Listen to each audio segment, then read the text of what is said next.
We begin this noon with the latest on that search for two missing teens out of Jupiter. Let's take you to the conference. And a 13-year-old. So the decision to suspend was excruciating and gut-wrenching for me personally. We made a decision to extend our search efforts because there was some uncertainty as to when the boys may have went into the water.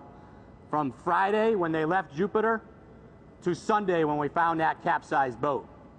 We also took into account their age and their combined will to live. We never discount that. I do want to highlight that this was a true all-hands-on-deck effort between the Coast Guard, our brethren in the Department of Homeland Security, Department of Defense, our state and local partners, as well as the government of Bahamas. Together, we covered an area just shy of 50,000 square nautical miles. It ranged from Jupiter Inlet up to Cape Hatteras, North Carolina, and 270 miles to the east of Savannah, Georgia. It was a huge area.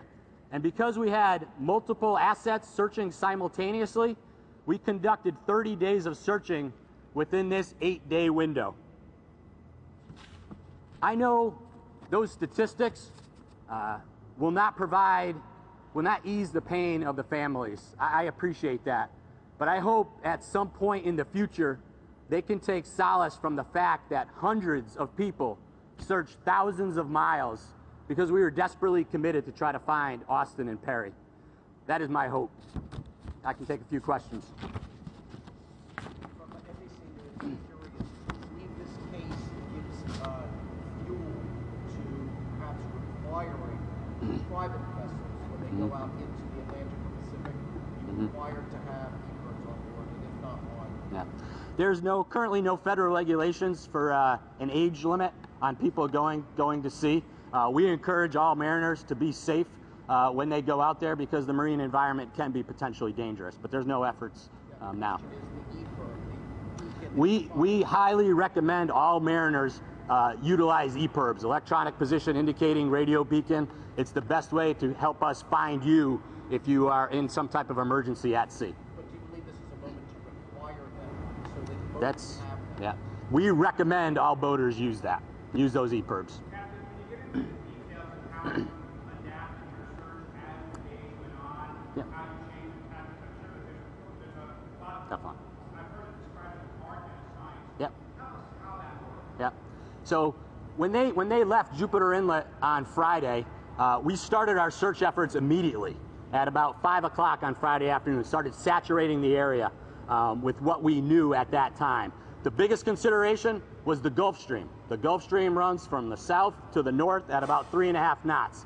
So we have sophisticated computer models that help us determine where to search. So we searched actively Friday night, Saturday, and then Sunday we found that capsized vessel. What that did was help us validate that we were searching in the right areas. Obviously we were hoping to find the boys. When they were not there, we quickly regrouped, recalculated new searches based on that information. And then we continued from there. Since we didn't receive any information, the search area continued to go north based on that Gulf Stream.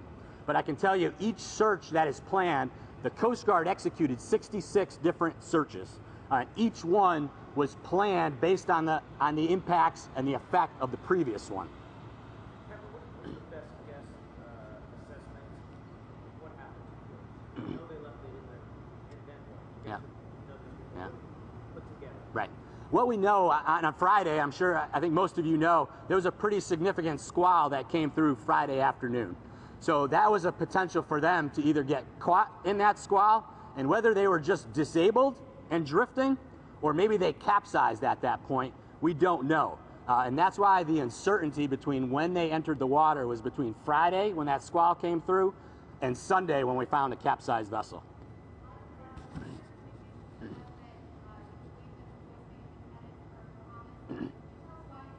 Sure. There was some social media chatter about them going to the Bahamas, and that's one thing we do in the Coast Guard is we take all sources of information, anything we can get our hands on, and it calculates into our search efforts. So when we heard that on social media that they went to the Bahamas, we quickly contacted the government of Bahamas. The Coast Guard has resources in the Bahamas, and we searched that area. However, our inclination was we thought they were still in the Gulf Stream, and we thought they were going north, and we focused most of our efforts in the Gulf Stream, and that's what led to finding the capsized boat on Sunday. Was that the message on Snapchat? And if so, did you see it or did it evaporate? You know how that goes away on a Snapchat doesn't linger. We saw it. I saw a picture of it. I think someone took a graphic of it, but we saw that. What did it say? So just that they may have been going to the Bahamas. Were there any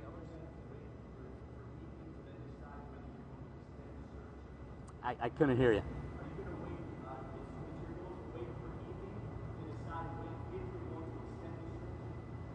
Today? No, the decision has been made to suspend the search at sunset tonight.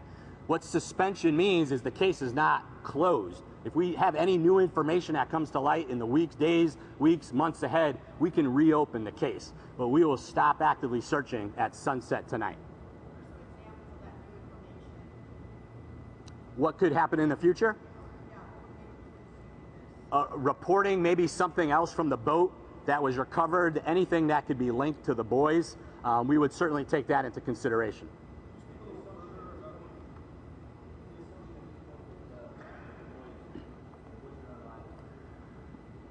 That's, you know, we do search and rescue efforts, and it's based on a lot of the art and the science that goes into this. The science is based on how long, you know, what physiology says how long you can live in the water. So we base it on that, but then we also take the art into consideration of it, is the age of these boys, their will to live, their familiarity with the water. We took all that into consideration, and that helped us make that decision to extend the search. But we do search and rescue operations. Right. We believe we reached the limit for our effective search and rescue efforts.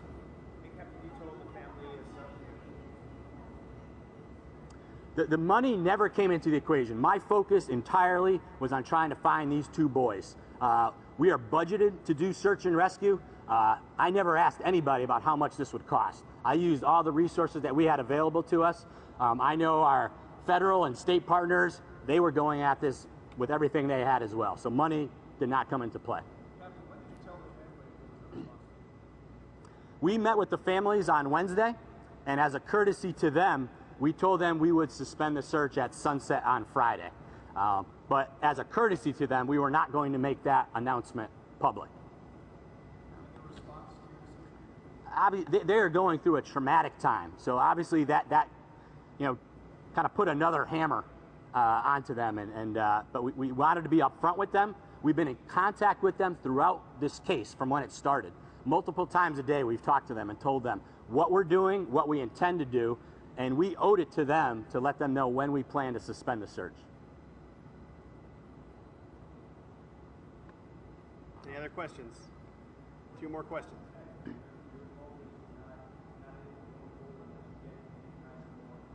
That's correct. That's correct. Last question. Last question. Chatter online. Some people saying, like, if these were just 2 kids in the middle of nowhere in a poor neighborhood, would have gotten a week searching. What do you say to that? I say in the United States Coast Guard, we treat every case equally, and we are going to execute it with our best efforts. We're going to attack that case.